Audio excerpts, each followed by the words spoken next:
ਚਰਚਾ ਕਰਨ ਦੇ ਲਈ ਜੁੜ ਚੁੱਕੇ ਨੇ ਮਿੰਟੂ ਗੁਰਸਰੀਗਾ ਜੀ। ਮਿੰਟੂ ਸਤਿ ਸ਼੍ਰੀ ਅਕਾਲ, ਸਵਾਗਤ ਹੈ ਜੀ ਪੰਜਾਬੀ ਰੇਡੀਓ USA ਤੇ। ਜੀ ਸ਼ੁਕਰੀਆ ਸਾਰਿਆਂ ਨੂੰ, ਸਤਿ ਸ੍ਰੀ ਅਕਾਲ ਜੀ। ਜੀ ਖਬਰ ਤੇ ਨਜ਼ਰ ਪ੍ਰੋਗਰਾਮ ਨੂੰ ਸਪਾਂਸਰ ਕਰਦੇ ਨੇ ਖਾਲਸਾ ਇੰਸ਼ੋਰੈਂਸ ਏਜੰਸੀ ਵਾਲੇ, ਜਿਨ੍ਹਾਂ ਤੋਂ ਤੁਸੀਂ ਹਰ ਤਰੀਕੇ ਦੀ ਇੰਸ਼ੋਰੈਂਸ ਲੈ ਸਕਦੇ ਹੋ। ਇੰਸ਼ੋਰੈਂਸ ਬਾਰੇ ਪਤਾ ਕਰਨ ਦੇ ਲਈ ਇਹਨਾਂ ਦਾ ਨੰਬਰ ਹੈ 408-272-2500। ਇਹ ਪਿਛਲੇ 3 ਦਹਾਕਿਆਂ ਤੋਂ ਇੰਸ਼ੋਰੈਂਸ ਬਿਜ਼ਨਸ ਦੇ ਵਿੱਚ ਸ਼ਾਨਦਾਰ ਸੇਵਾਵਾਂ ਦੇ ਰਹੇ ਨੇ। ਅਮਰੀਕਾ ਭਰ ਦੇ ਵਿੱਚ ਇੰਸ਼ੋਰੈਂਸ ਕਰਦੇ ਨੇ। ਓਬਾਮਾ ਕੇਅਰ, ਮੈਡੀਕੇਅਰ ਜਾਂ ਬਿਜ਼ਨਸ ਇੰਸ਼ੋਰੈਂਸ ਜਾਂ ਕਿਸੇ ਵੀ ਤਰ੍ਹਾਂ ਦੀ ਇੰਸ਼ੋਰੈਂਸ ਦੇ ਲਈ ਅੱਜ ਹੀ ਕਾਲ ਕਰ ਸਕਦੇ ਹੋ 408-272-2500 ਤੇ। ਟਰਕੀਅਨ ਇਮੀਗ੍ਰੇਸ਼ਨ ਲਾ ਫਰਮ ਵਾਲੇ ਜੇ ਟਰਕੀਅਨ ਅਟਾਰਨੀ ਟਰਕੀਅਨ ਦੇ ਨਾਲ ਤੁਸੀਂ US ਇਮੀਗ੍ਰੇਸ਼ਨ ਬਾਬਤ ਕੋਈ ਵੀ ਸਲਾਹ ਕਰਨੀ, ਕੋਈ ਵੀ ਸਵਾਲ ਪੁੱਛਣਾ ਤੇ ਇਹਨਾਂ ਦਾ ਨੰਬਰ ਹੈ 4159090503। Krishan Dhanota Yuba City, Baljinder Singh Nijjar Woodland, Paramjit Kaur Rangi Vacaville, Pritpal Singh Sidhu Fresno, GN ਲੀਵ ਵਾਲੇ ਟਰੱਕ ਵਾਸ਼ ਕਰਦੇ ਨੇ, ਆਇਲ ਚੇਂਜ ਕਰਦੇ ਨੇ, 에ਅਰ ਬ੍ਰੇਕਾਂ ਦਾ ਕੰਮ ਤਸੱਲੀ ਬਖਸ਼ ਕਰਦੇ ਨੇ, ਨਵੇਂ ਪੁਰਾਣੇ ਟਾਇਰ ਵੀ ਇਹਨਾਂ ਤੋਂ ਮਿਲਦੇ ਨੇ। ਲੋਕੇਸ਼ਨ ਅਸੈਂਤਾ ਨੇਲਾ ਦੀ ਨਿੰਮਾ ਸੋਤਾ ਦੇ ਨਾਲ ਗੱਲ ਕੀਤੀ ਜਾ ਸਕਦੀ ਹੈ 209-277-0113 ਤੇ MK market, Kashmir Singh, Sacramento, Jassi Gill, Bhupinder Singh, Nirmal Singh, Sandhu family Bakersfield ਤੋਂ। ਇਹਨਾਂ ਸਾਰੇ ਹੀ ਸਪਾਂਸਰਸ ਦਾ ਬਹੁਤ-ਬਹੁਤ ਧੰਨਵਾਦ। ਤੇ ਜੇਕਰ ਤੁਸੀਂ ਵੀ ਪੰਜਾਬੀ ਰੇਡੀਓ USA ਦੇ ਇਹਨਾਂ ਪ੍ਰੋਗਰਾਮਾਂ ਨੂੰ ਸਪਾਂਸਰ ਕਰਨਾ ਚਾਹੁੰਦੇ ਹੋ ਤਾਂ ਸਟੂਡੀਓ ਦਾ ਨੰਬਰ ਹੈ 4082725200। ਪ੍ਰੋਗਰਾਮ ਖਬਰ ਤੇ ਨਜ਼ਰ ਨੂੰ ਤੁਸੀਂ ਪੰਜਾਬੀ ਰੇਡੀਓ USA ਦੇ ਵੱਖ-ਵੱਖ ਮਾਧਿਅਮਾਂ ਤੋਂ ਇਲਾਵਾ social media platforms Facebook, YouTube ਤੇ ਦੇਖ ਰਹੇ ਹੋ। ਸਾਰਿਆਂ ਹੀ ਸਰੋਤਿਆਂ ਅਤੇ ਦਰਸ਼ਕਾਂ ਦਾ ਪ੍ਰੋਗਰਾਮ ਦੇ ਵਿੱਚ ਸਵਾਗਤ ਹੈ। ਅੱਜ ਦਾ ਇਹ ਖਬਰ ਤੇ ਨਜ਼ਰ ਪ੍ਰੋਗਰਾਮ ਸਾਲ 2024 ਦੀ 10 ਜਨਵਰੀ ਦਾ ਪ੍ਰੋਗਰਾਮ ਹੈ ਤੇ ਦਿਨ ਅੱਜ ਬੁੱਧਵਾਰ ਹੈ। ਮੇਰੇ ਜੀ ਖਬਰਾਂ ਦੇ ਵੱਲ ਆਈਏ। ਸ਼ੁਰੂਆਤ ਕਰੀਏ ਕੌਮੀ ਸਿਆਸਤ ਤੋਂ। ਸੋਨੀਆ ਗਾਂਧੀ ਤੇ ਮਲਕਾ ਅਰਜੁਨ ਖੜਗੇ ਜਿਹੜੇ ਕਾਂਗਰਸ ਪ੍ਰਧਾਨ ਨੇ, ਉਹ ਕਹਿੰਦੇ ਅਸੀਂ ਅਯੁੱਧਿਆ ਵਾਲੇ ਜਿਹੜੇ ਫੰਕਸ਼ਨ ਨੇ, ਜਿਹੜੇ ਸਮਾਗਮ ਕੀਤੇ ਜਾ ਰਹੇ ਨੇ, ਉਹਨਾਂ ਦਾ ਹਿੱਸਾ ਨਹੀਂ ਬਣਾਂਗੇ। ਜੀ ਦੇਖੋ, ਬਿਲਕੁਲ ਮਲਕਾਰਜੁਨ ਖੜਗੇ ਨੇ ਤੇ ਇਹਨਾਂ ਨੇ ਸਾਫ਼ ਕਰ ਦਿੱਤਾ, ਸਪਸ਼ਟ ਕਰ ਦਿੱਤਾ ਕਿ ਅਸੀਂ ਨਹੀਂ ਜਾਵਾਂਗੇ ਜੀ। ਤੇ ਦੂਸਰੇ ਪਾਸੇ ਜੇ ਤੁਸੀਂ ਵੇਖੋਗੇ, ਭਾਰਤੀ ਜਨਤਾ ਪਾਰਟੀ ਨਾ ਸਿਰਫ ਇਸ ਸਮਾਗਮ ਦਾ ਜਾਂ ਰਾਮ ਦਾ ਰਾਜਸੀਕਰਨ ਕਰ ਰਹੀ ਆ, ਬਲਕਿ ਉਹ ਇਹਨਾਂ ਫੈਸਲਿਆਂ ਦਾ ਵੀ ਰਾਜਸੀਕਰਨ ਕਰਨ ਤੋਂ ਗਰੇਜ਼ ਨਹੀਂ ਕਰ ਰਹੀ। ਮਤਲਬ ਕਿ ਉਹਨਾਂ ਨੇ ਜਿਹੜੀ ਗੱਲ ਕਹੀ ਆ, ਉਹ ਕਹਿੰਦੇ ਆ ਜੀ ਕਿ ਦੇਖੋ, ਇਹਨਾਂ ਨੇ ਤਾਂ ਆਖਿਆ ਨਾ ਕਿ ਇਹ ਸਾਰਾ ਭਾਜਪਾ ਤੇ RSS ਦਾ ਪੋਲੀਟੀਕਲ ਇਵੈਂਟ ਆ, ਅਸੀਂ ਇਹਦੇ 'ਚ ਜਾ ਕੇ ਕੀ ਕਰਨਾ। ਤੇ ਦੂਸਰੇ ਪਾਸੇ ਇਹਨਾਂ ਨੇ ਹੁਣ ਜਵਾਬ ਦਿੱਤਾ, ਕਹਿੰਦੇ ਕਿ ਤੁਸੀਂ ਇਹਦਾ ਬਾਈਕਾਟ ਕੀਤਾ ਹੈ ਤੇ ਜਨਤਾ ਹੁਣ ਇਲੈਕਸ਼ਨ 'ਚ ਤੁਹਾਡਾ ਬਾਈਕਾਟ ਕਰੇਗੀ, ਯਾਨੀ ਕਾਂਗਰਸ ਦਾ ਬਾਈਕਾਟ ਕਰੇਗੀ। ਇਹ ਅੱਗੇ ਵੀ ਵੈਸੇ ਤੇ ਕੁਝ ਲੀਡਰਾਂ ਨੇ ਪਹਿਲਾਂ ਵੀ ਫੈਸਲੇ ਲਏ ਆ, ਕੁਝ ਕਾਮਰੇਡ ਲੀਡਰਾਂ ਨੇ ਵੀ ਆਖਿਆ ਸੀਗਾ ਕਿ ਅਸੀਂ ਨਹੀਂ ਜਾਵਾਂਗੇ। ਪਰ ਦੂਸਰੇ ਪਾਸੇ ਹੁਣ ਤੁਸੀਂ ਪੰਜਾਬ ਦੇ ਲਿਹਾਜ਼ ਨਾਲ ਵੇਖੋਗੇ ਕਿ ਇਹਨਾਂ ਦੀ ਇੱਥੋਂ ਦੀ ਜਿਹੜੀ ਲੋਕਲ ਇਕਾਈ ਆ, ਉਹਨਾਂ ਨੇ ਤੇ ਬੱਸਾਂ ਬੁੱਕ ਕੀਤੀਆਂ ਸਨ ਕਿ ਅਸੀਂ ਲੋਕਾਂ ਨੂੰ ਲਿਜਾਵਾਂਗੇ। ਹੁਣ ਉਹਨਾਂ ਨੇ ਵੀ ਥੋੜੀ ਜਿਹੀ ਕਹ ਲਓ ਕਿ ਨੀਤੀ ਬਦਲ ਲਈ ਆ। ਉਹ ਕਹਿੰਦੇ ਕਿ ਕੋਈ ਗੱਲ ਨਹੀਂ ਹੈ, 22 ਤੋਂ ਬਾਅਦ ਲੈ ਜਾਗੇ। ਪਰ ਕਾਂਗਰਸ ਨੇ ਸੋਸ਼ਲ ਮੀਡੀਆ ਅਕਾਊਂਟ ਤੋਂ ਇੱਕ ਲੈਟਰ ਸ਼ੇਅਰ ਕੀਤਾ, ਜਿਹਦੇ ਵਿੱਚ ਉਹਨਾਂ ਨੇ ਰਾਮ ਮੰਦਿਰ ਦੇ ਉਦਘਾਟਨ ਦੇ ਮੌਕੇ ਤੇ ਨਾ ਜਾਣ ਦਾ ਫੈਸਲਾ ਜਿਹੜਾ ਉਹ ਲੋਕਾਂ ਦੀ ਕਚਹਿਰੀ 'ਚ ਰੱਖ ਦਿੱਤਾ ਆ। ਤਾਂ ਖੈਰ, ਇਹ ਦੂਸਰੇ ਪਾਸੇ ਹੁਣ ਅਨੁਰਾਗ ਠਾਕਰ ਸਾਹਮਣੇ ਆਏ। ਉਹਨਾਂ ਨੇ ਆਖਿਆ ਕਿ ਕਾਂਗਰਸ ਨੇ ਕੁਝ ਨਵਾਂ ਨਹੀਂ ਕੀਤਾ, ਉਹ ਹਮੇਸ਼ਾ ਤੋਂ ਭਗਵਾਨ ਰਾਮ ਦਾ ਵਿਰੋਧ ਕਰਦੇ ਆਏ ਆ, ਸਨਾਤਨ ਨੂੰ ਅਪਮਾਨਿਤ ਕਰਨ ਦੀ ਕੋਸ਼ਿਸ਼ ਕਰ ਰਹੇ ਆ। ਤੇ ਉਹਨਾਂ ਨੇ ਕਈ ਮੌਕੇ ਤੇ ਭਗਵਾਨ ਰਾਮ ਦੇ ਅਸਤਿਤਵ ਤੇ ਯਾਨੀ ਹੋਂਦ ਤੇ ਹੀ ਸਵਾਲ ਕੀਤੇ। ਠੀਕ ਹੈ। ਅਗਰ ਉਹਨਾਂ ਨੇ ਯਾਨੀ ਜੇਕਰ ਉਹਨਾਂ ਨੇ ਰਾਮ ਮੰਦਿਰ ਦੇ ਪ੍ਰਾਣ ਪ੍ਰਤਿਸ਼ਠਾ ਸਮਾਰੋਹ ਦੇ ਵਿੱਚ ਬਾਈਕਾਟ ਦਾ ਫੈਸਲਾ ਕੀਤਾ ਤੇ ਦੇਸ਼ ਦੀ ਜਨਤਾ ਹੁਣ ਉਹਨਾਂ ਦਾ ਬਾਈਕਾਟ ਕਰੇਗੀ। ਮਤਲਬ ਸਾਫ਼ ਆ ਕਿ ਜੇ ਤੁਸੀਂ ਗਏ ਤੇ ਤਦ ਵੀ ਸ਼ਾਇਦ ਤੁਹਾਡੇ ਤੇ ਸਵਾਲ ਹੋਣਗੇ, ਤੇ ਜੇ ਤੁਸੀਂ ਨਹੀਂ ਜਾਂਦੇ ਤੇ ਤਦ ਵੀ ਉਹਨਾਂ ਨੇ ਇਸ ਮੁੱਦੇ ਨੂੰ ਭੁਨਾਉਣਾ ਹੈ। ਹੁਣ ਗੱਲ ਇਹ ਆ ਕਿ ਦੇਖੋ, ਜਾਣਾ ਨਹੀਂ ਜਾਣਾ ਇਹਨਾਂ ਦਾ ਆਪਣਾ ਫੈਸਲਾ, ਬਈ ਕੀ ਕਰਦੇ ਆ ਸਾਨੂੰ ਨਹੀਂ ਪਤਾ ਇਸ ਚੀਜ਼ ਦਾ।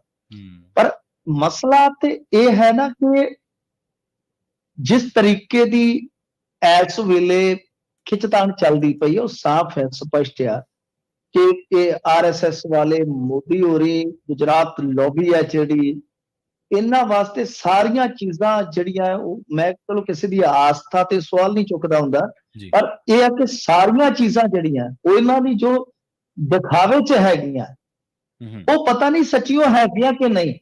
ਮੈਂ ਵਲ ਪਾ ਕੇ ਕਹਿਣਾ, ਕਿਉਂਕਿ ਆਸਥਾ ਦਾ ਮਸਲਾ, ਮੈਂ ਕਦੇ ਵੀ ਕਿਸੇ ਦੀ ਆਸਥਾ ਤੇ ਛੋਟ ਨਹੀਂ ਪਹੁੰਚਾਉਂਦਾ।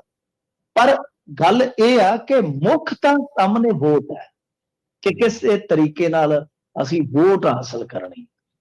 ਤਾਂ ਤੁਸੀਂ ਦੂਜੀ ਚੀਜ਼ ਇਹ ਵੇਖੋ ਕਿ ਸ਼ੰਕਰਾਚਾਰੀਆ ਨੇ ਸਵਾਲ ਚੁੱਕੇ, ਉਹਨਾਂ ਗੱਲਾਂ ਦਾ ਜਵਾਬ ਹੈ ਇਹਨਾਂ ਦੇ ਕੋਲ। ਉਹ ਜਿਹੜਾ ਚੰਪਤ ਰਾਏ ਆ ਰਸਤਾ, ਕਿੰਨੇ ਦੋਸ਼ ਲੱਗੇ ਉਹਦੇ ਤੇ, ਉਹ ਕੀ ਬੋਲੀ ਜਾਂਦਾ?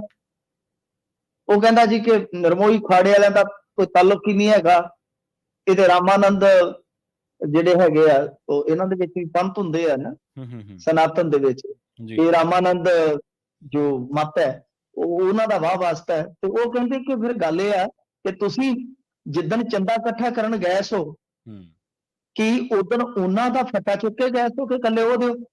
ਤੇ ਦੂਜੀ ਗੱਲ, ਜੇ ਉਹਨਾਂ ਦਾ ਹੈ ਤਾਂ ਤੁਸੀਂ ਸਾਡੇ ਇਸ ਤਰ੍ਹਾਂ ਵਖਰੇਵੇਂ ਕਿਉਂ ਪੈਦਾ ਕਰਦੇ ਹੋ? ਸਾਡਾ ਤੇ ਸਾਰਾ ਕੁਝ ਸਾਂਝਾ ਹੈ, ਤੁਸੀਂ ਚੁੱਪ ਕਰਕੇ ਛੱਡ ਕੇ ਅਸਤੀਫਾ ਦੇ ਕੇ ਪਾਸੇ ਹੋ, ਤੁਸੀਂ ਟਰੱਸਟੀ ਕਿਉਂ ਬਣੇ ਹੋ?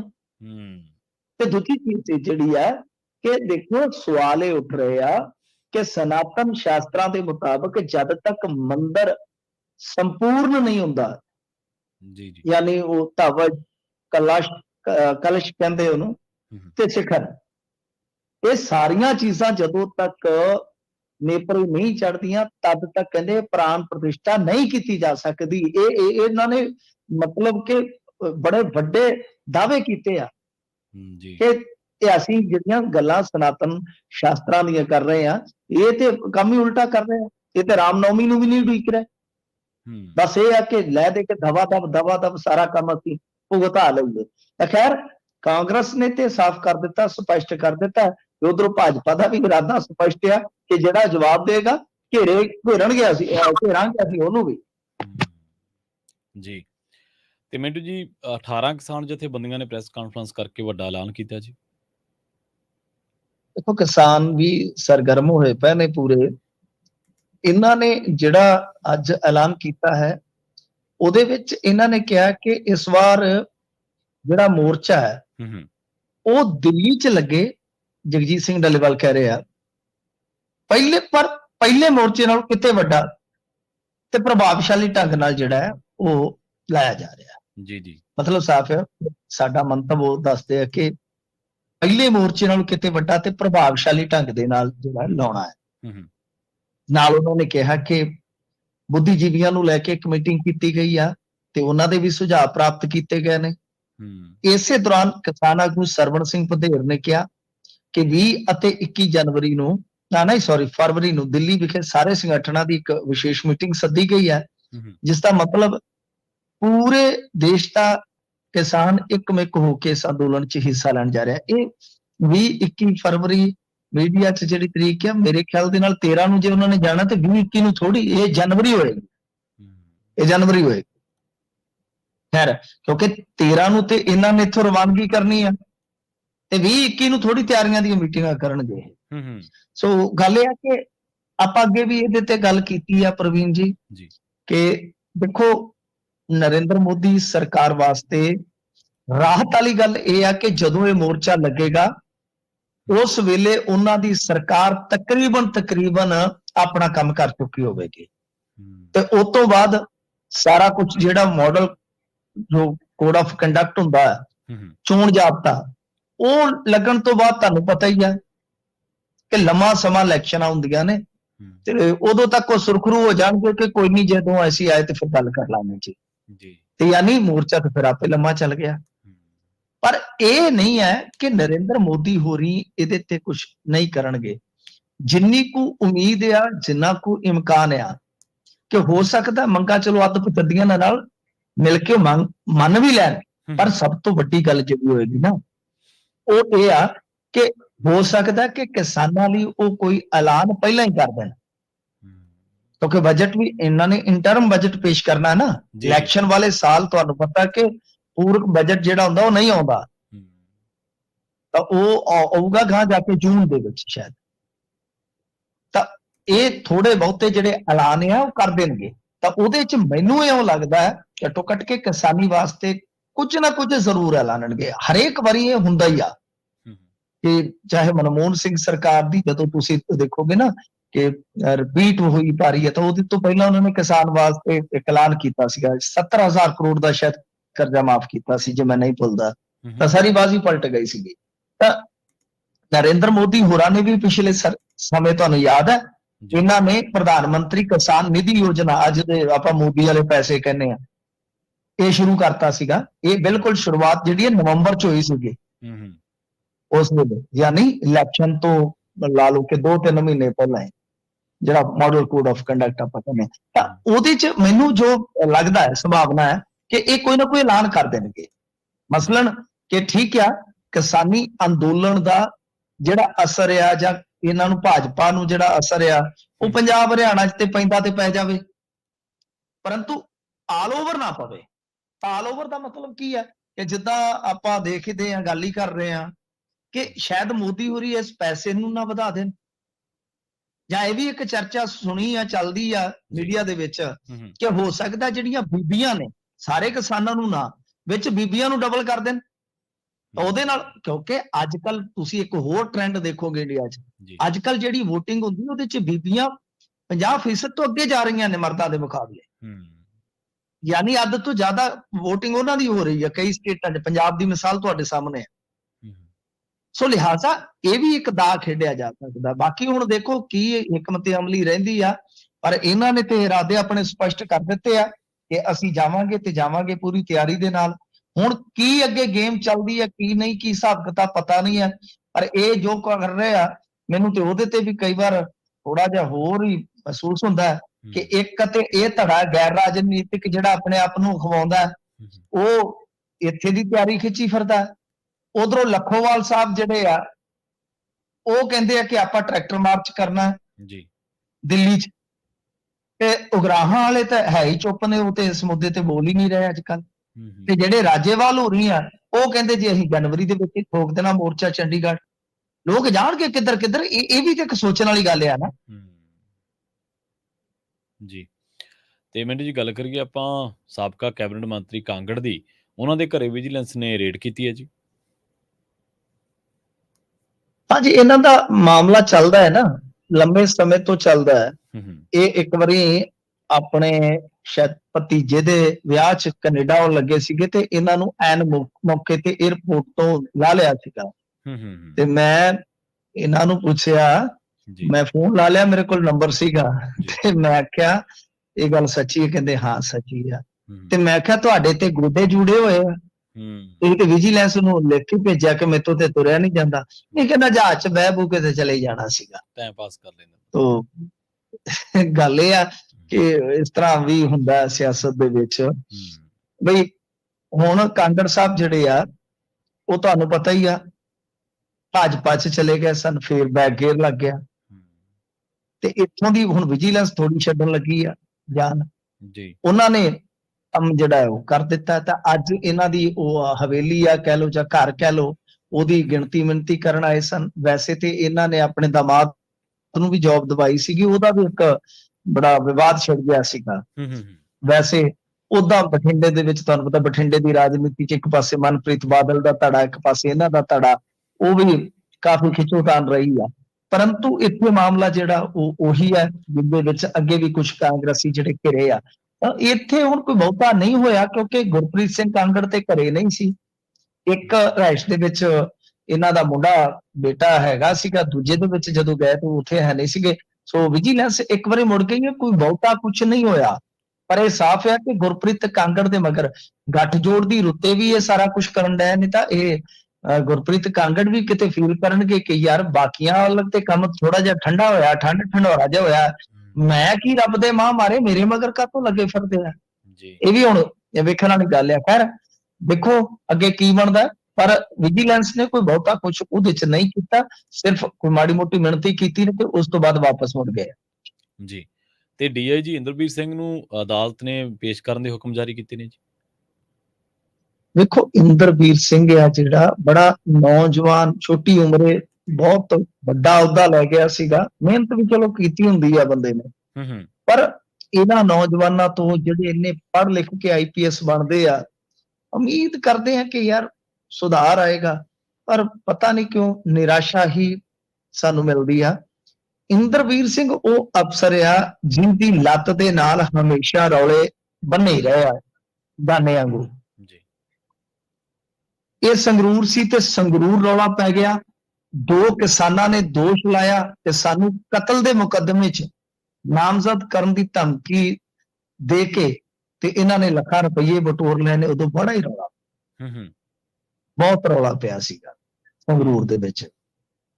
ਉਹ ਕੋਈ ਗੈਂਗਸਟਰਾਂ ਨੇ ਸ਼ਾਇਦ ਮਾਰਿਆ ਸੀਗਾ ਮੁੰਡਾ, ਤੇ ਉਹਦੇ ਮਾਮਲੇ ਦੇ ਵਿੱਚ ਇਹ ਕੰਮ ਜਿਹੜਾ ਕਸੂਤਾ ਹੋ ਗਿਆ ਸੀਗਾ। ਤਾਂ ਖੈਰ ਬੜਾ ਰੌਲਾ ਪਿਆ ਉਦੋਂ ਵੀ। ਚਲੋ ਇੰਦਰਵੀਰ ਸਿੰਘ ਦੇ ਮਗਰ ਪਤਾ ਨਹੀਂ ਕੌਣ ਆ, ਮੈਨੂੰ ਤੇ ਸਮਝ ਨਹੀਂ ਆਉਂਦੀ।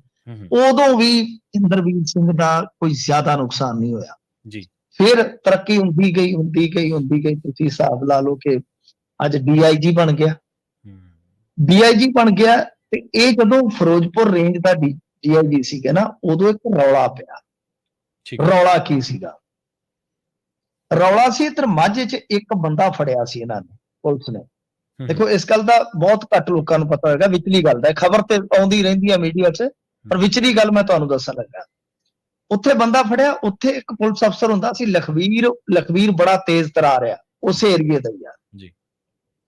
ਅੱਛਾ, ਇਹਨਾਂ ਨੇ ਬੰਦਾ ਫੜ ਲਿਆ ਤੇ ਉਸ ਤੋਂ ਬਾਅਦ ਹੋਇਆ ਕੀ ਆ ਕਿ ਇਹਨਾਂ ਨੇ ਉਹ ਬੰਦਾ ਜਿਹੜਾ ਛੱਡ ਦਿੱਤਾ 10 ਲੱਖ ਰੁਪਇਆ ਲੈ ਕੇ। ਠੀਕ ਹੈ ਜੀ। ਯਾਨੀ ਉਹ ਜੋ ਆਇਆ ਮਾਮਲਾ ਉਹਨਾਂ ਦੇ ਕੋਲ, ਇਹ ਸਾਰਾ ਕੁਝ ਹੋਇਆ ਜਦੋਂ ਇਹਨਾਂ ਨੇ ਬੰਦਾ ਫੜ ਲਿਆ, ਤਾਂ ਉਸ ਤੋਂ ਬਾਅਦ ਪੈਸੇ ਲੈ ਦੇ ਕੇ 10 ਲੱਖ ਰੁਪਏ ਦੀ ਰਿਸ਼ਵਤ ਮੰਗੀ ਗਈ ਤੇ ਉਹ ਉਹਨਾਂ ਨੇ ਲੈ ਕੇ, ਮਤਲਬ ਕਿ ਜਿਹੜਾ ਫੜਿਆ ਗਿਆ ਸੀ ਉਹਦਾ ਨਾਂ ਸੀ ਸੁਰਜੀਤ। ਠੀਕ ਹੈ ਜੀ। ਫੀਮ ਦੇ ਨਾਲ ਫੜਿਆ ਗਿਆ ਸੀ, ਲੋ ਮੈਨੂੰ ਯਾਦ ਆ ਗਿਆ ਜੀ ਜੀ। ਤੇ ਉਸ ਤੋਂ ਬਾਅਦ ਉਹਨੇ ਨਾਮ ਲਿਆ ਸੀ ਕਿਸੇ ਹੋਰ ਦਾ, ਕੋਈ ਪਿਸ਼ੌਰਾ ਸੀਗਾ, ਉਹਦਾ ਨਾਮ ਲਿਆ। ਤੇ ਪਿਸ਼ੌਰੇ ਨੂੰ ਕੱਢਣ ਵਾਸਤੇ 10 ਲੱਖ ਰੁਪਏ ਦਾ ਸੌਦਾ ਹੋਇਆ। ਆਹ ਕਹਾਣੀ ਸੀ ਜੀ। ਅੱਛਾ, ਇੱਕ ਤੇ ਮਾਮਲਾ ਇਹ ਹੋ ਗਿਆ ਤੇ ਦੂਸਰੇ ਪਾਸੇ ਇਹ ਜਦੋਂ ਮਤਲਬ ਕਿ ਸਾਰਾ ਕੁਝ ਹੋਇਆ ਇਹ, ਤੇ ਉਸ ਤੋਂ ਬਾਅਦ ਟੋਲ ਪਲਾਜ਼ੇ ਦੇ ਲਾਗਿਓਂ ਜਿਹੜਾ ਇਹ ਲਖਵੀਰ ਸਿੰਘ ਸੀ, ਇਹਨੂੰ ਫੜ ਲਿਆ ਸੀਗਾ ਵਿਜੀਲੈਂਸ ਨੇ। ਇੱਕ ਤੇ ਮਾਮਲਾ ਇਹ ਬਣ ਗਿਆ। ਇੱਕ ਹੋਰ ਚੱਕਰ ਆ, ਉਹਦੇ ਵਿੱਚ ਵੀ ਇੱਕ ਤਰ੍ਹਾਂ ਨਾਲ ਕਹਿ ਲਓ ਕਿ ਕਾਫੀ ਘਿਰਦੇ ਇੰਦਰਵੀਰ ਸਿੰਘ। ਉਹਦੇ ਚ ਕੀ ਹੋਇਆ ਸੀਗਾ ਕਿ ਪੱਟੀ CIA ਸਟਾਫ ਚ ਇੱਕ ਸਬ ਇੰਸਪੈਕਟਰ ਤੈਨਾਤ ਸੀਗਾ ਬਲਜਿੰਦਰ ਬਾਜਵਾ। ਠੀਕ ਹੈ ਜੀ। ਬਲਜਿੰਦਰ ਬਾਜਵਾ ਨੇ ਦੋਸ਼ ਇਹ ਲਾਏ ਸੀਗੇ ਕਿ DIG ਨੇ ਉਹਨੂੰ, ਕੋਈ ਹੋ ਸਕਦਾ ਖਾਂਦਾ ਪੀਂਦਾ ਹੋਵੇ, ਵੀ ਮਤਲਬ ਕਿ NDPS ਦਾ ਪਰਚਾ ਦੇਣ ਦੇ ਧਮਕੀ ਦੇ ਕੇ ਉਹਨੂੰ ਹਵਾਲਾ ਚ ਰਾਤ ਨੂੰ ਬੰਦ ਕਰ ਦਿੱਤਾ ਤੇ 23 ਲੱਖ ਰੁਪਇਆ ਆਪਣੇ CIA ਸਟਾਫ ਦੇ ਹੈੱਡ ਤੋਂ ਹੀ ਲੈ ਗਿਆ। ਇਹ ਦੋਸ਼ ਸੀ। ਇਹ ਕੋਈ ਛੋਟੀ ਮੋਟੀ ਖੇਡ ਨਹੀਂ ਸੀ। ਮੈਂ ਤੁਹਾਨੂੰ ਜਿਹੜੀ ਦੋ ਗੱਲਾਂ 'ਚ ਇਹ ਕਹਾਣੀ ਸਮੋਈ ਆ, ਇਹ ਬਹੁਤ ਡੂੰਘੀ ਆ। ਇਹ ਤਾਂ ਮੈਂ ਤੁਹਾਨੂੰ ਸ਼ਾਰਟ 'ਚ ਦੱਸ ਰਿਹਾ। ਤਾਂ 23 ਲੱਖ ਰੁਪਏ ਦਾ ਮਾਮਲਾ ਉਹ ਬਣ ਗਿਆ, ਯਾਨੀ 2 ਮਾਮਲੇ ਬਣ ਗਏ। ਹੁਣ ਇੰਦਰਵੀਰ, ਹਾਲਾਂਕਿ 2 FIR ਹੋ ਗਈਆਂ ਨੇ, ਇਹਦੇ ਉੱਤੇ ਪਤਾ ਨਹੀਂ ਕੌਣ ਬੰਦਾ ਬੈਠਾ। ਇਹਦੀ ਇੰਟਰਵਿਊ ਵੀ ਕਰ ਰਿਹਾ ਸੀਗਾ ਕੋਈ ਹੈਗਾ ਪੱਤਰਕਾਰ ਮੁੰਡਾ, ਪਿਛਲੇ ਦਿਨੀ ਵੱਡੇ ਚੈਨਲ ਤੇ ਡੇਲੀ ਪੋਸਟ ਵਾਲਿਆਂ ਨੇ ਸ਼ਾਇਦ ਚਲਾਈ ਸੀਗੀ, ਮੈਨੂੰ ਹੁਣ ਯਾਦ ਨਹੀਂ। ਤੇ ਕਾਫੀ ਇਹਨੂੰ ਲਾਈਕ ਕੀ ਇਹਨੂੰ ਕਹਿੰਦੇ ਆਪਾਂ ਵਿਊ ਮਿਲੇ ਸੀ ਤੇ ਚੰਗੀਆਂ ਗੱਲਾਂ ਕੀਤੀਆਂ, ਅੱਛੀਆਂ, ਗੂੜ ਗਿਆਨ ਤੇ ਚੰਗਾ। ਪਰ ਗੱਲ ਇਹ ਆ ਕਿ ਵਿਵਾਦ ਮੈਂ ਜਿੱਦਾਂ ਤੁਹਾਨੂੰ ਦੱਸਿਆ ਕਿ ਨਾਲ ਹੀ ਤਾਂ ਹੋਇਆ ਕਿ 2 FIR ਹੋਣ ਤੋਂ ਬਾਅਦ ਵੀ ਇਹਦਾ ਵਾਲ ਵਿੰਗਾ ਨਹੀਂ ਹੋਇਆ। ਖੀਰ ਕੀ ਆ ਕਿ ਲਖਵੀਰ ਫੜਿਆ ਗਿਆ। ਲਖਵੀਰ ਹੁਣ ਫਸ ਗਿਆ ਜਦੋਂ, ਤੇ ਉਹਨੇ ਆਖਿਆ, ਉਹਨੇ ਲਓ ਫਿਰ ਹਮ ਤੋਂ ਡੂਬੇ ਸਨਮ ਤੁਮੇ ਵੀ ਲੈ ਡੂਬੇਂਗੇ। ਉਹ ਬਣ ਗਿਆ ਜੇ ਹੁਣ ਸਰਕਾਰੀ ਗਵਾਹ, ਜਿਹਨੂੰ ਆਪਾਂ ਵਾਅਦਾ ਮਾਫਾਨੇ ਆ। ਅਦਾਲਤ ਨੇ ਮਨਜ਼ੂਰ ਕਰ ਲਿਆ ਤੇ ਜਦੋਂ ਹੁਣ ਉਹਦੇ ਜਾ ਕੇ 164 ਚ ਬਿਆਨ ਹੋਏ ਹੋਣਗੇ ਤੇ ਜੱਜ ਨੇ ਕਿਹਾ ਹੋਣਾ ਲਿਆਓ ਖਜਰਾ ਵੀ ਉਹਨਾਂ ਨੂੰ, ਕਿਉਂਕਿ ਉਹਨੇ ਸਿੱਧਾ ਕਹਿ ਦਿੱਤਾ ਕਿ ਜਿਹੜੇ ਮੇਰੇ ਤੋਂ ਇਹ ਪੈਸੇ ਫੜੇ ਆ ਮੈਂ ਤੇ ਲਿਜਾ ਕੇ ਉਹਨੂੰ ਦੇਣੇ ਸੀ, ਮੇਰਾ ਕੀ ਕਸੂਰ ਹੈ? ਦੱਸੋ ਇਹਦੇ ਵਿੱਚ ਮੇਰਾ ਕੀ ਕਸੂਰ? ਜੀ ਜੀ। ਤੇ ਜਗਦੀਸ਼ ਟਾਈਟਲਰ ਨੂੰ ਲੈ ਕੇ CBI ਦੀ ਅਦਾਲਤ ਨੇ CBI ਨੇ ਅਦਾਲਤ ਦੇ ਵਿੱਚ ਕੋਈ ਵੱਡਾ ਦਾਅਵਾ ਕੀਤਾ ਜੀ? ਦੇਖੋ, ਮੈਂ ਤੁਹਾਨੂੰ ਸ਼ਾਇਦ 2-3 ਮਹੀਨੇ ਪਹਿਲਾਂ ਕਿਹਾ ਸੀਗਾ ਕਿ ਜਗਦੀਸ਼ ਟਾਈਟਲਰ ਵਾਸਤੇ ਬਹੁਤ ਵੱਡਾ ਫੌਲਾਦੀ ਸਕੰਜਾ ਕਹਿ ਲਓ ਕਿ ਕੱਸਿਆ ਗਿਆ।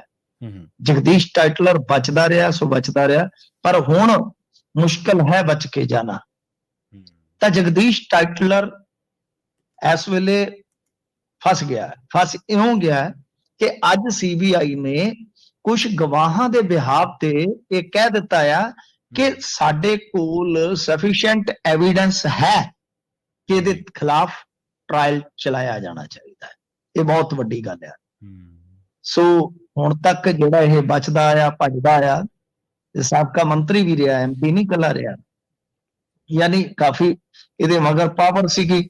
ਤਾਂ ਹੁਣ ਬਚਦਾ ਆ ਤਾਂ ਇੱਥੇ ਠੀਕ ਆ ਕਿ ਇਹਨਾਂ ਨੇ ਆਪਣੀਆਂ ਦਲੀਲਾਂ ਦੇਣੀਆਂ, ਪਰ ਸੀਬੀਆਈ ਨੇ ਗੱਲ ਕਹੀ ਆ ਕਿ ਸਾਡੇ ਕੋਲ ਗਵਾਹੀਆਂ ਇਸ ਤਰ੍ਹਾਂ ਦੀਆਂ ਹੈਗੀਆਂ ਜਿਨ੍ਹਾਂ ਨੇ ਪੁਲਬੰਗਸ਼ ਗੁਰੂ ਘਰ ਦੇ ਵਿੱਚ ਜੋ ਮਾਰੇ ਗਏ ਸਨ, ਠਾਕੁਰ ਸਿੰਘ, ਬਾਦਲ ਸਿੰਘ, ਗੁਰਚਰਨ ਸਿੰਘ, ਇਹ ਤਿੰਨ ਸਰਦਾਰ ਸੀ ਜਿਹੜੇ, ਕਿ ਇਹਨਾਂ ਨੂੰ ਮਾਰਨ ਲਈ ਭੀੜ ਨੂੰ ਉਕਸਾਉਂਦਿਆਂ ਵੇਖਣ ਵਾਲੇ ਸਾਡੇ ਕੋਲ ਹੈਗੇ।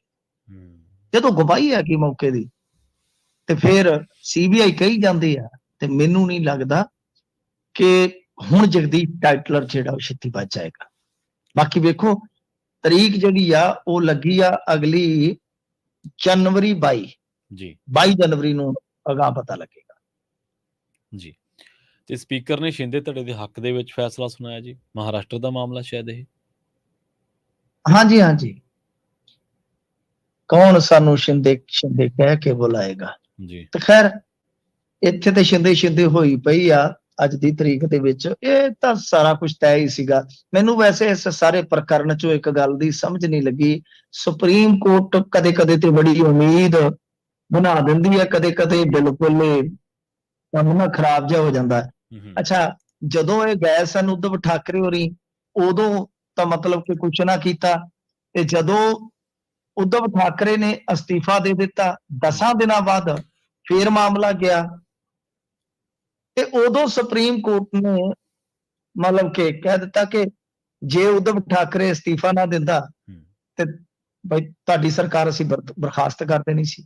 ਜੀ ਜੀ, ਮਤਲਬ ਕਿ ਝੋਲ ਹੀ ਝੋਲ ਲਿਆ ਸਾਰੇ ਮਾਮਲੇ 'ਚ, ਕਿਉਂਕਿ 29 ਜੂਨ ਨੂੰ ਸੁਪਰੀਮ ਕੋਰਟ ਨੇ ਫਲੋ ਟੈਸਟ ਤੇ ਰੋਕ ਲਾਉਣ ਤੋਂ ਇਨਕਾਰ ਕਰ ਦਿੱਤਾ ਸੀਗਾ, ਤੇ 30 ਨੂੰ ਏਕਨਾਥ ਸ਼ਿੰਦੇ ਜਾ ਕੇ ਮਹਾਰਾਸ਼ਟਰ ਦਾ ਮੁੱਖ ਮੰਤਰੀ ਬਣ ਜਾਂਦਾ। ਤੇ ਫਿਰ ਜਦੋਂ ਸੁਪਰੀਮ ਕੋਰਟ ਕੋਲ 3 ਅਗਸਤ ਵਾਸਤੇ ਮਾਮਲਾ ਆਉਂਦਾ ਹੈ, 3 ਅਗਸਤ ਵਾਲੇ ਦਿਨ, ਤੇ ਉਹ ਕਹਿੰਦੇ ਜੀ ਕਿ 10 ਦਿਨ ਸੁਣਵਾਈ ਕੀ ਟਾਲੀ ਯਾਰ, ਜੋ ਹੈ ਨਾ ਅਸੀਂ ਸ਼ਰੀਫ ਕਿਆ ਹੋਏ ਸਾਰੀ ਦੁਨੀਆ ਬਦਮਾਸ਼ ਹੋ ਗਈ। ਕਹਿੰਦੇ ਜੀ ਕਿ ਅਸੀਂ 10 ਦਿਨ ਵਾਸਤੇ ਸੁਣਵਾਈ ਕੀ ਟਾਲੀ ਤੇ ਤੁਸੀਂ ਤੇ ਸਰਕਾਰ ਹੀ ਬਣਾ ਲਈ ਜੀ। ਮਤਲਬ ਕਿ ਗੱਲ ਇਹ ਹੈ ਕਿ ਉਸ ਤੋਂ ਬਾਅਦ ਫਿਰ ਇਹ ਲੰਮੇ ਸਮੇਂ ਤੋਂ ਮਾਮਲਾ ਸੁਪਰੀਮ ਕੋਰਟ 'ਚ ਸੁਣਵਾਈ ਅਧੀਨ ਹੀ ਤੁਰਿਆ ਆ। ਅਗਸਤ ਦੇ ਵਿੱਚ ਇਹ ਮਾਮਲਾ ਜਿਹੜਾ ਸੀਗਾ ਉਹ ਫਿਰ ਸੁਣਿਆ ਗਿਆ, 3 ਵਾਰ ਸੁਣਵਾਈ ਟਲੀ, ਫਿਰ ਇੱਕ 3 ਮੈਂਬਰੀ ਜਿਹੜੀ ਬੈਂਚ ਹੁੰਦੀ ਆ ਉਹਨੂੰ ਇਹ ਟ੍ਰਾਂਸਫਰ ਕਰ ਦਿੱਤਾ ਗਿਆ। ਮਾਰਚ 23 ਦੇ ਵਿੱਚ ਸੁਪਰੀਮ ਕੋਰਟ ਦੀ ਸੰਵਿਧਾਨ ਜਿਹੜੀ ਹੈਗੀ ਆ ਸੰਵਿਧਾਨਕ ਬੈਂਚ, ਉਹਨੇ ਮਾਮਲੇ ਦੀ ਸੁਣਵਾਈ ਪੂਰੀ ਕਰਕੇ ਤੇ ਫੈਸਲਾ ਜਿਹੜਾ ਸੀਗਾ ਉਹ ਰਾਖਵਾਂ ਰੱਖਿਆ ਸੀਗਾ। ਹਿਸਾਬ ਲਾ ਲਓ ਰਾਖਵਾਂ ਰੱਖ ਕੇ ਵੀ ਕਿੰਨਾ ਲੰਮਾ ਸਮਾਂ ਹੋ ਗਿਆ ਜੀ। ਤਾਂ ਬਾਅਦ ਦੇ ਵਿੱਚ ਸਪੀਕਰ ਨੂੰ ਥੋੜੇ ਦਿਨ ਪਹਿਲਾਂ ਮੋਹਲਤ ਦਿੱਤੀ ਗਈ ਸੀਗੀ, ਤਾਂ ਹੁਣ ਸਪੀਕਰ ਨੇ ਫੈਸਲਾ ਲੈਣਾ ਸੀਗਾ। ਸਪੀਕਰ ਉਹੀ ਜਿਹੜਾ ਆਦਿਤਿਆ ਠਾਕਰੇ ਦਾ ਬਹੁਤ ਨਜ਼ਦੀਕੀ ਹੁੰਦਾ ਸੀ, ਸ਼ਿਵ ਸੈਨਾ ਨੇ ਕਿਤੇ ਉਹਨੂੰ ਟਿਕਟ ਦੇਣ ਤੋਂ ਵੀ ਇਨਕਾਰ ਕਰ ਦਿੱਤਾ, ਉਹ ਭਾਜਪਾ ਦਾ ਪੂਰਾ ਮੁੰਡਾ ਮਿੱਠੂ ਬਣ ਗਿਆ ਹੁਣ, ਤੇ ਉਹਨੇ ਤੇ ਫਿਰ ਸਭ ਕੁਝ ਇਹਨਾਂ ਦੇ ਹੱਕ 'ਚ ਕਰਨਾ ਸੀ। ਬਾਕੀ ਜੇ ਡਿਸਕੁਆਲੀਫਾਈ ਹੋ ਵੀ ਜਾਂਦੇ ਤੇ ਕੀ ਫਰਕ ਪੈਣਾ, ਕਿਉਂਕਿ ਉਹਨਾਂ ਨੇ ਤੇ ਦੂਜਿਆਂ ਦਾ ਵੀ ਘਰ ਜਿਹੜਾ ਹੈ ਉਹ ਤੋੜ ਕੇ ਤੇ ਆਪਣਾ ਭਰ ਲਿਆ। ਸ਼ਰਦ ਪਵਾਰ ਦਾ ਭਤੀਜਾ ਹੀ ਆ ਗਿਆ ਸੀ ਇਹਨਾਂ ਦੇ ਨਾਲ। ਜੀ ਜੀ। ਸੋ ਹੁਣ ਮੈਨੂੰ ਨਹੀਂ ਲੱਗਦਾ ਕਿ ਕੋਈ ਬਹੁਤਾ ਫਰਕ ਪੈਣਾ ਸੀ, ਕਿਉਂਕਿ ਟੁੱਟ ਭੱਜ ਤੇ ਉਹਨਾਂ ਨੇ ਕਰ ਲਈ ਸੀਗੀ। ਆਪਾਂ ਦੇਖਿਆ ਹੀ ਹੈ ਨਾ, ਭਾਰਤੀ ਜਨਤਾ ਪਾਰਟੀ ਦੇ ਕੋਲ ਬਹੁਮਤ ਚਾਹੀਦਾ 145, ਠੀਕ ਹੈ ਨਾ ਜੀ, ਤੇ ਭਾਜਪਾ ਦੇ ਕੋਲ 106 ਤੇ ਸੀਟਾਂ ਹੈਗੀਆਂ ਸੀ ਜਿੰਨਾ ਕੁ ਮੈਨੂੰ ਯਾਦ ਆ, ਤੇ ਜਿਹੜਾ ਐਨਸੀਪੀ ਦਾ ਉਹ ਜਿਹੜਾ ਅਜੀਤ ਧੜਾ ਸੀਗਾ ਤੇ 40-41 ਤੇ ਉਹ ਟੁੱਟ ਕੇ ਚਲੇ ਗਏ ਸੀ, ਠੀਕ ਹੈ ਨਾ, ਤੇ ਕੁਝ ਆਜ਼ਾਦ ਨੇ। ਜੇ ਡਿਸਕੁਆਲੀਫਾਈ ਵੀ ਹੋ ਜਾਂਦੇ ਤਾਂ ਵੀ ਕੁਝ ਨਹੀਂ ਸੀ ਵਟਿਆ ਜਾਣਾ। ਖੈਰ ਇਹ ਆ ਕਿ ਚਲੋ ਮਾਮਲਾ ਰੌਚਕ ਬਣ ਸਕਦਾ ਸੀਗਾ, ਪਰ ਹੁਣ ਸਾਰਾ ਕੁਝ ਤੁਹਾਨੂੰ ਪਤਾ ਹੀ ਹੈ ਜਿਸ ਤਰ੍ਹਾਂ ਚੱਲਦਾ। ਤਾਂ ਮਹਾਰਾਸ਼ਟਰ ਦੇ ਵਿੱਚ ਸਰਕਾਰ ਬਣੀ ਨਹੀਂ, ਇੱਕ ਤਰ੍ਹਾਂ ਨਾਲ ਕਹਿ ਲਓ ਕਿ ਸਰਕਾਰ ਲੁੱਟ ਲਈ ਗਈ, ਸਰਕਾਰ ਦੂਜੀ ਜਿਹੜੀ ਉਹ ਟੁੱਟ ਗਈ। ਜੀ ਜੀ। ਅਮਿਤ ਜੀ, ਇਹਨਾਂ ਖਾਸ ਖਬਰਾਂ ਤੇ ਖਾਸ ਜਾਣਕਾਰੀਆਂ ਦੇ ਲਈ ਤੁਹਾਡਾ ਬਹੁਤ ਬਹੁਤ ਧੰਨਵਾਦ ਜੀ। ਸ਼ੁਕਰੀਆ। ਪ੍ਰੋਗਰਾਮ ਖਬਰ ਤੇ ਨਜ਼ਰ ਦੇ ਪਹਿਲੇ ਹਿੱਸੇ ਦੇ ਵਿੱਚ ਆਪਣੇ ਨਾਲ ਜੁੜੇ ਸਨ ਮਿੰਟੂ ਗੁਰਸਰੀਆ ਜੀ। ਖਬਰਾਂ ਹਾਲੇ ਹੋਰ ਵੀ ਨੇ ਜਿਨ੍ਹਾਂ ਤੇ ਚਰਚਾ ਕਰਾਂਗੇ। ਵੇਲਾ ਹੋ ਗਿਆ ਇੱਕ ਬ੍ਰੇਕ ਦੇ ਲਈ ਰੁਕਣ ਦਾ। ਜਲਦ ਵਾਪਸੀ ਇੱਕ ਸ਼ਾਰਟ ਬ੍ਰੇਕ ਤੋਂ ਬਾਅਦ। ਜੁੜੇ ਰਹੋ ਪੰਜਾਬੀ ਰੇਡੀਓ USA ਦੇ ਨਾਲ।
ਬਾਅਦ ਇੱਕ ਵਾਰ ਮੁੜ ਤੋਂ ਤੁਹਾਡਾ ਸਾਰਿਆਂ ਦਾ ਸਵਾਗਤ ਹੈ ਪ੍ਰੋਗਰਾਮ ਖਬਰ ਤੇ ਨਜ਼ਰ ਦੇ ਵਿੱਚ। ਤੁਸੀਂ ਜੁੜੇ ਹੋਏ ਹੋ ਪੰਜਾਬੀ ਰੇਡੀਓ ਇਸੇ ਦੇ ਨਾਲ ਤੇ ਆਪਾਂ ਵਧਦੇ ਹਾਂ ਕੁਝ ਹੋਰ ਖਬਰਾਂ ਦੇ ਵੱਲ।